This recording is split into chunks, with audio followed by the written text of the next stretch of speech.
আগের উপবিশ্বাস, আজকের উপবিশ্বাস। এখনকার উপবিশ্বাসের আসলে অনেক কিছু, আর সেই সময় উপবিশ্বাস শুধু একটাই, শুট করেও এরকম প্রাণবন্ত থাকেন। খুব বেশি টায়ার্ড হই না আমি, ভালো লাগে আমার। কখনো কি এরকম হয়েছে কোনো একটা পুরস্কার অন্য একজন পেয়েছে? আমার কাছে অ্যাওয়ার্ড তো দর্শক। কিভাবে আপনি সিনেমায় চলে আসলেন? আমার মা তো অন্য রকমের একটা পাগল হয়ে গেছে, না সিনেমাটা করতে হবে। অপু বিশ্বাস, শাকিব খান, আপনাদের দুজনকে আবার একসঙ্গে কাস্ট করতে চান। কেউ রোমান্টিক কোনো সিনেমা করে আমাদের দর্শক হুমড়ি খেয়ে পড়বে।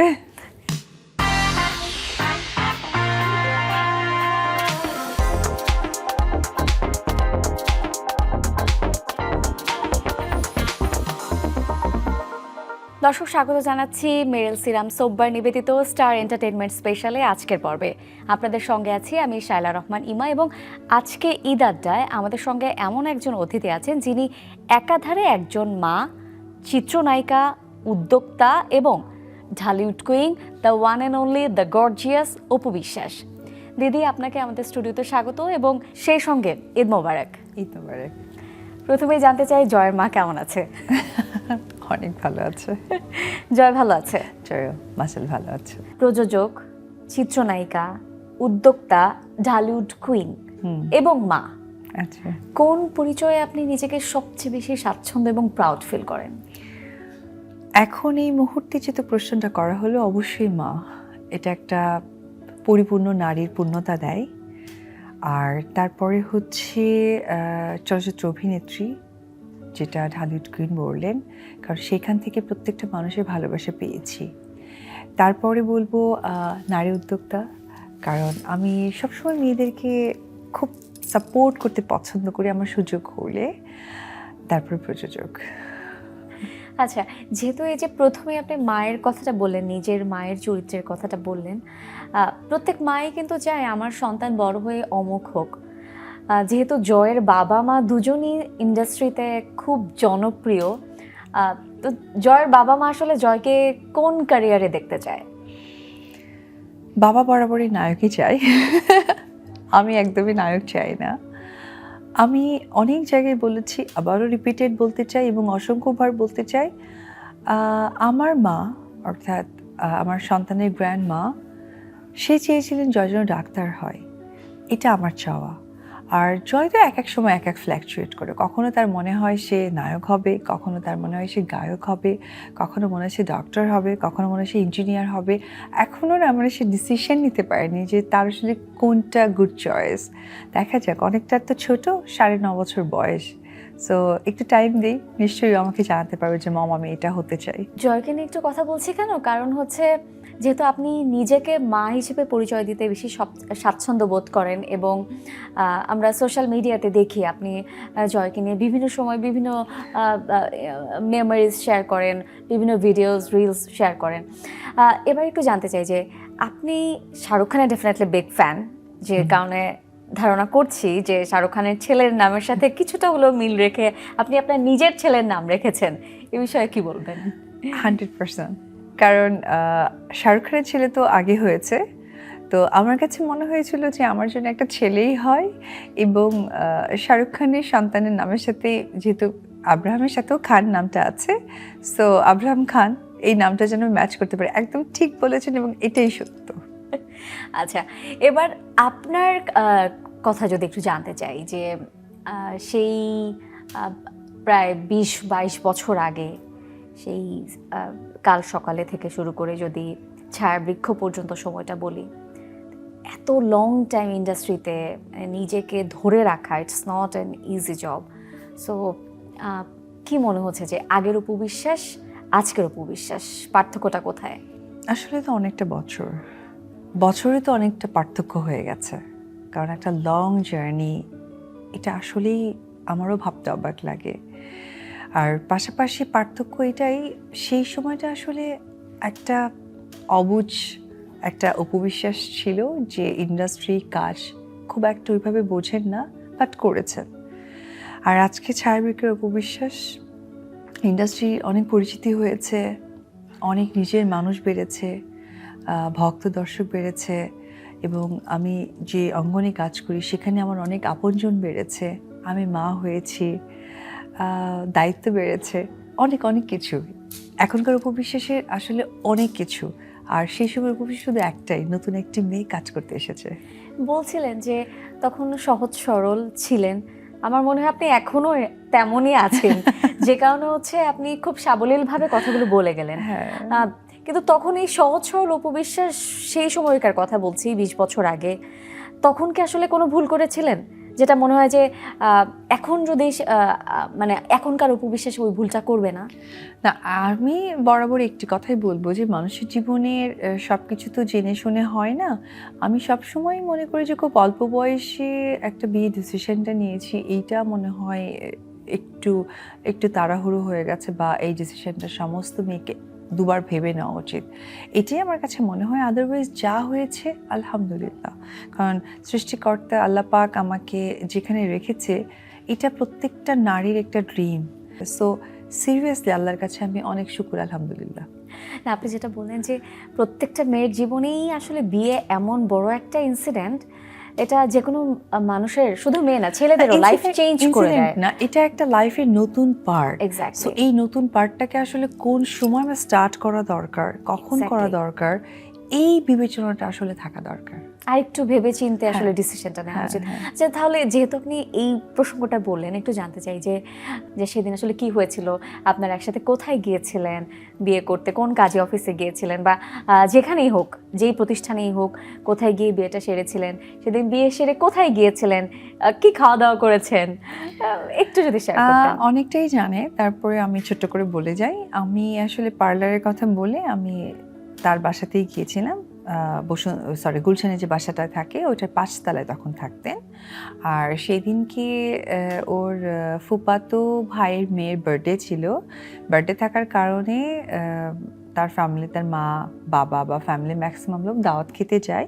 তো দাওয়াত খাওয়ার সুবাদে বাসাটা পুরোটাই ফাঁকা, আর বিকেল টাইমটা ছিল।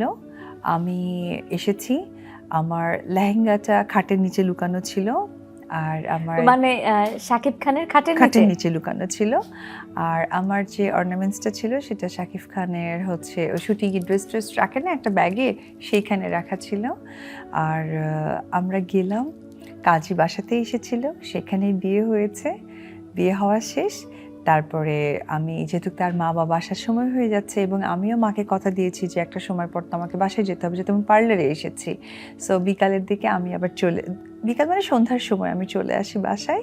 আমার সাথে আমার মেজ বোন ছিলেন, তো বাসায় চলে আসি, সে তার মতো করে তার বাসায় থাকে। এর পরের দিন তো আমাদের শুটিং, আউটডোর অনেক কিছু।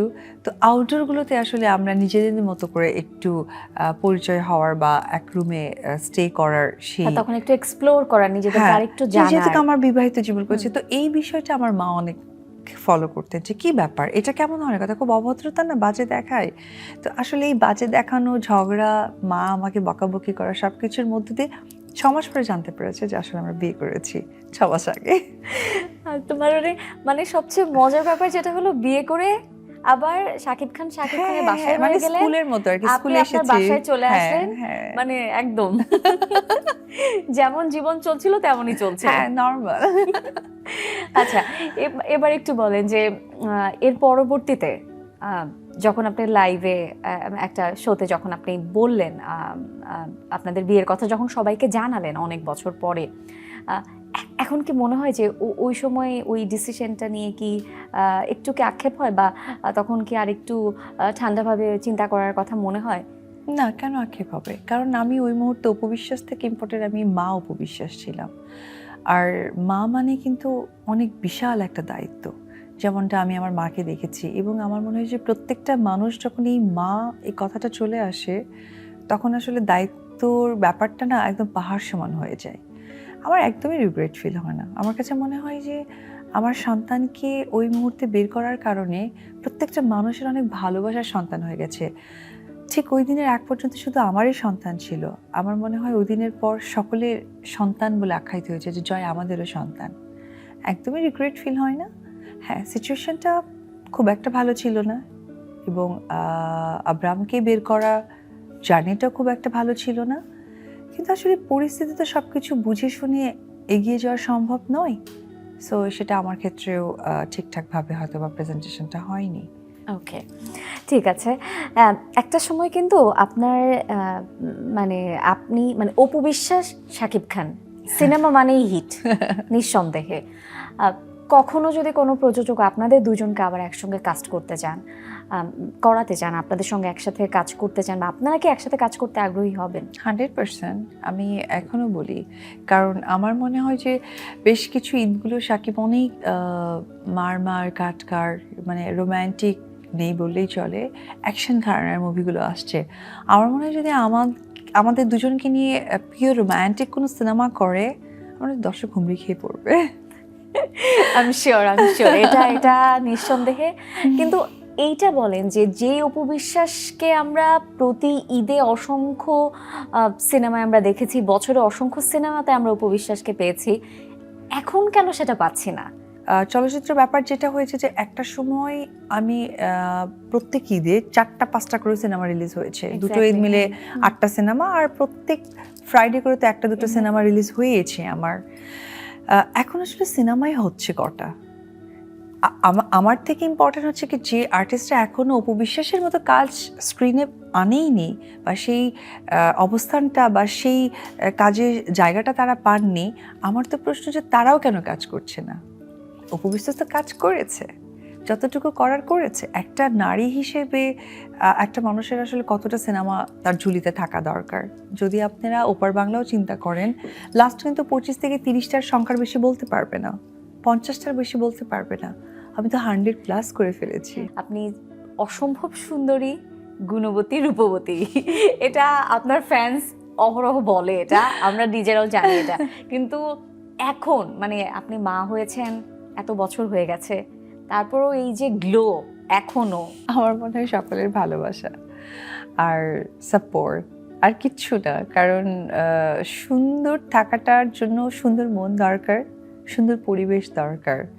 তো আমার মনে হয় যে সন্তানের পর সুন্দর মন আর খুঁজতে হয় না, কারণ সন্তানের মাঝে সুন্দর মনটা খুঁজে পাই।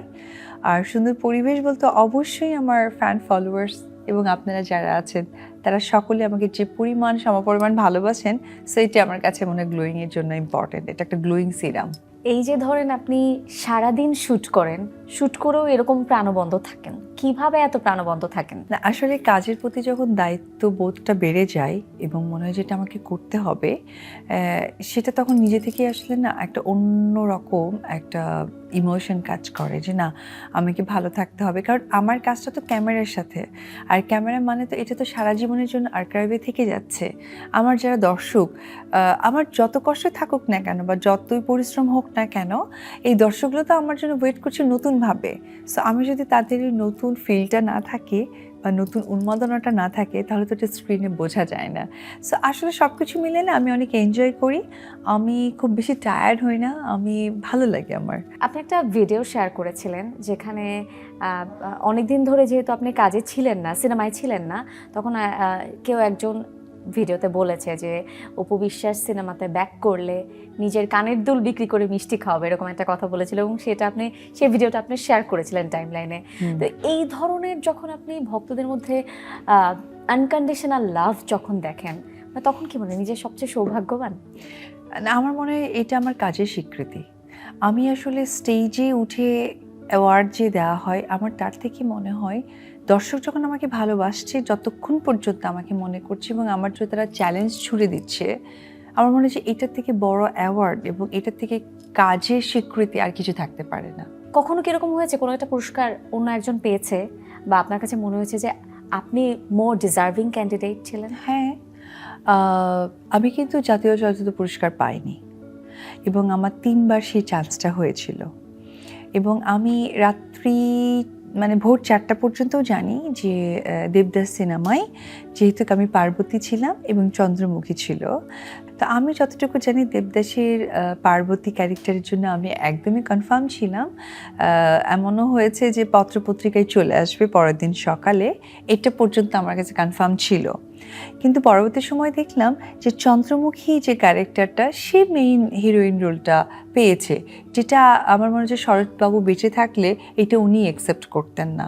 এবং যে সময়টা পুরস্কারটা দেওয়া হয়েছিল, আমার সিনেমার ডিরেক্টর ছিলেন চাষী নজরুল ইসলাম আঙ্কেল, উনিও তখন গত হয়েছিলেন, বিধায় প্রতিবাদটা কেউ করতে পারেনি।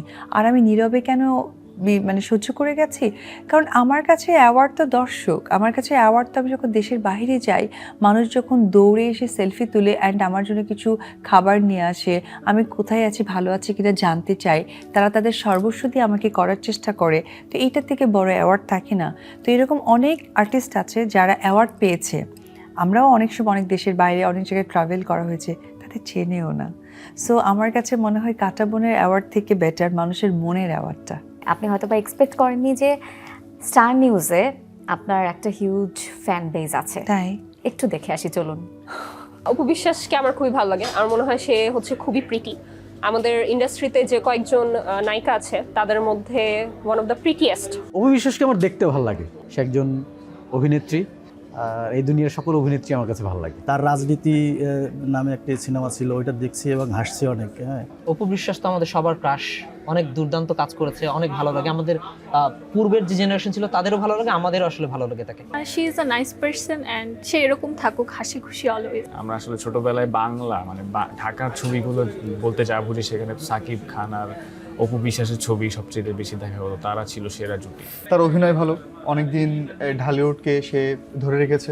আমার প্রথম সিনেমা অপু বিশ্বাসের, যেটা আমি প্রথম দেখেছি, কোটি টাকার কাবিন, অনেক ভালো লেগেছে। তারপর থেকে আমি অপু বিশ্বাসের সিনেমা সবসময় দেখে থাকি। বাংলাদেশের সিনেমাকে আসলে বহুদূর নিয়ে যাওয়ার মতো অপশন আছে, ক্ষেত্র আছে, যদি ভালো স্ক্রিপ্ট থাকে, ভালো অভিনয় হয়, যে ক্যালিবার আমাদের বাংলা সংস্কৃতিতে আছে সেটা যদি কাজে লাগানো যায়, আমার মনে হয় বাংলা সিনেমা অনেক দূর এগিয়ে যাওয়া সম্ভব। তার সাথে দেখা হলে তাকে শুভেচ্ছা অভিনন্দন জানাতাম, তার বেবির ব্যাপারে জিজ্ঞেস করতাম। ওকেও আমার খুব কিউট লাগে। নিজেকে অনেক ভাগ্যবান মনে হতো যে এরকম একটা সেলিব্রিটির সাথে দেখা হচ্ছে আমার মতো একজন সাধারণ মানুষের। ও মাই গড, এর থেকে আসলে কি বড় অ্যাওয়ার্ড থাকতে পারে। এবং আমি স্টার নিউজে প্রত্যেকটা যারা এখানে আছেন তারা অবশ্যই আমার অনেক স্নেহের, ভালোবাসার, আপনাদের সকলের কাছে আমি কৃতজ্ঞ। আমরা একটু ফান সেগমেন্টে যাই। আমি যাই আপনাকে কোয়েশ্চেন করব, আপনি জাস্ট কিছু চিন্তা না করে অ্যান্সার করবেন, ঠিক আছে? ওয়ার্ল্ড কাপে কোন দল সাপোর্ট করছেন? ব্রাজিল। ওহ গ্রেট। এমন কি কখনো হয়েছে খুব জেলাস কো অ্যাক্টরের সাথে আপনার কাজ করতে হয়েছে? না। ওকে, রাত জাগা নাকি সকালে ওঠা, কোনটা বেশি প্রেফার করেন? সকালে ওঠা। জীবনের সবচেয়ে বড় কামব্যাক কোনটা এখন পর্যন্ত? আমার সন্তানের পর অনেক অনেক কিছুকে সম্মুখীন করে আবার প্রতিষ্ঠিত উপবিশ্বাস হওয়া, সো এটাই আমার কাছে অনেক বড় কামব্যাক। আরেকটু এখন জানতে চাই, আপনি খুব সুন্দর করে গুছিয়ে কথা বলেন, যে কারণে আপনার সাথে আরেকটু আমরা ফান সেগমেন্ট করতে চাই অন্য ধাঁচের। সেটা হচ্ছে আমরা ছোটবেলায় করতাম না, ফিল ইন দ্য ব্ল্যাঙ্কস। তা আমি এরকম ছোট্ট কয়েকটা শব্দ বলবো, আপনি বাক্যটা পূরণ করবেন। আচ্ছা। শাকিব খান মানে ... গ্লোবাল স্টার। অপু বিশ্বাস সবচেয়ে কাঁদে যখন? মাকে মনে পড়ে। আমি আবার প্রেমে পড়ব যদি? মা বাবার মতো সাপোর্টিভ কাউকে পাই। ইন্ডাস্ট্রির সবচেয়ে মিসআন্ডারস্টুড বিষয় হলো? কাজী হায়াত আঙ্কেলের সাথে একটি ঘটনা। মানুষ আমাকে ভুল বোঝে কারণ? আমি স্পষ্টবাদী। চমৎকার। মানে আমি আসলে আপনার সাথে আরো যত কথা বলছি, যত আড্ডা দিচ্ছি, আমার তত বেশি ভালো লাগা কাজ করছে এবং আমার মনে হচ্ছে যে এই এপিসোডটা শেষ না হোক। আচ্ছা, আপনাকে এবং বুবলি আপুকে যদি একসাথে কাস্ট করতে বলা হয়, আপনি কি সে কাজ করবেন? আমি ওনাকে চিনি না। যেহেতু চেনেন না, তাহলে আপনার তো কাজ করতে কোনো সমস্যা হবে না। তাহলে আমি অবশ্যই গল্প এবং আর্টিস্ট এটার যেহেতু বোঝার ক্ষমতা হয়েছে, সো সেটা তো আমাকে আগে দেখতে হবে, তাই না? আমি ডিসিশন নেব। এবার ঈদে শাকিব খানের রকস্টার সিনেমাটা রিলিজ হয়েছে, তো অবশ্যই মানুষ জানতে চায় যে এই সিনেমা নিয়ে অপু বিশ্বাসের প্রত্যাশা কি? প্রত্যাশা চলচ্চিত্র নিয়ে সবসময় আমার অনেক বড়, সেটা শুধুমাত্র এই সিনেমা না, আমার সকল সিনেমা নিয়ে মনে হয় যে ক্যানভাসগুলোতে হচ্ছে আরও অনেক বেশি বেশি সিনেমা হোক, শুধু দুটো ঈদ কেন্দ্রিক না, আরও অনেক সিনেমা হোক। তো আমার কাছে মনে হয় যে শাকিব খানের যে রকস্টার সিনেমা, সেটার জন্য অনেক শুভকামনা, কারণ এখন তো শাকিব খানই বাংলা ইন্ডাস্ট্রিকে একটা অন্য লেভেলে নিয়ে গেছে। সো এটা আমার কাছে অনেক প্রাউড মনে হয় একজন সহশিল্পী হিসেবে। আমরা শুনেছি যে আপনার ইন্ডাস্ট্রিতে আপনি ছোট বোনের মতো স্নেহ করেন পূজা চেরিকে, কথাটা কি সত্যি? আমার পরে যারা যারা কাজ করে আমি সবাইকে লাভ করি, তমা আছে, পূজা আছে, আমি সবাইকে অনেক বেশি লাভ করি। সেই ছোটবেলা থেকে নাচের সঙ্গে যুক্ত থেকে কিভাবে আপনি সিনেমায় চলে আসলেন, এবং আসলে যদি সিনেমায় না আসতেন আপনি আসলে কোন ক্যারিয়ার বেছে নিতেন? আমি অনেক ছোট থেকেই নাচ করি। আমি একজন একদম নৃত্যশিল্পী। আর সিনেমায় আসার পেছনে আমি বলবো যে নৃত্য অনেক বড় একটা ক্যানভাস, যেটা জানা থাকলে আমার মনে হয় যে রং তুলিতে আঁকা ছবিটা খুব সহজ হয়ে যায়। আর সেকেন্ডলি হচ্ছে আমার আশাটা আসলে অনেকেই জানে আমি এসেছি কিভাবে। আমি লাক্স থেকে, তারপরে আমার কাল সকালে এবং ও আমার ছেলে দুটো সিনেমায় আমার খুব ছোট্ট দুটো ক্যারেক্টার ছিল। তারপরে আমি আবার ব্যাক টু দ্য প্যাভিলিয়ন, মানে আমি আমার পড়াশোনা বগুড়ায় ব্যস্ত হয়ে যাই। তারপরে কোটিচাকার কামের জন্য একটা নতুন ফেস খুঁজছিলেন। তো ঈদের সময় আমার কাল সকালে সিনেমাটা রিলিজ হয়েছিল, যে সিনেমা বসে বসে শাকিব খান এবং মাসুম বাবুল দাদা আমাদের ডান্স কোরিওগ্রাফার ওনারা দেখছিলেন। তখন ওনারা চিন্তা করলেন, বাহ খুব সুন্দর তো মেয়েটা, সুইট আছে, একদম নিউ ফেসের জন্য এই মেয়েটাকে নিয়ে যেতে পারে। দেন ওই সিনেমা থেকে আমার খোঁজ বের করা হয়। যেহেতু আমি নৃত্যশিল্পী এবং আমি নৃত্যাঞ্চলের স্টুডেন্ট, সো আমাকে খুঁজতে খুব একটা লেট হয়নি, খুব দ্রুতই আমাকে রিচ করা গিয়েছে। তারপরে দীপজল ভাই আমাদের বাসার ফোন নাম্বার নিয়ে FI মানিক ভাই অ্যাকচুয়ালি আমার মার সাথে কথা বলেন। প্রথমে কেউই রাজি ছিলেন না। এরপরে যখন আমার মার কানে ভুল করে চলে গেছে যে রাজ্জাক আঙ্কেল আছে এবং এটা উনি আমার বাবার ক্যারেক্টার করবে, আমার মা তো অন্য রকমের একটা মানে পাগল হয়ে গেছে, না সিনেমাটা করতে হবে, শুধু উনি রাজ্জাক আঙ্কেলকে সামনাসামনি দেখবেন আর উনি খুব প্রাউড ফিল করবেন যে আমি ওনার মেয়ে আর আমার বাবার ক্যারেক্টার রাজ্জাক আঙ্কেল করছে। এই জায়গা থেকেই আসলে আমার চলচ্চিত্রে আসা এবং কাজ করা, এই সাহসিকতা থেকেই এতদিন পর্যন্ত আসলে সিনেমায় কাজ করা। পরবর্তী সময়তে নিজে উপবিশেষ হয়ে গেছি, এখন চলচ্চিত্রের মানুষই আমার একটি পরিবার।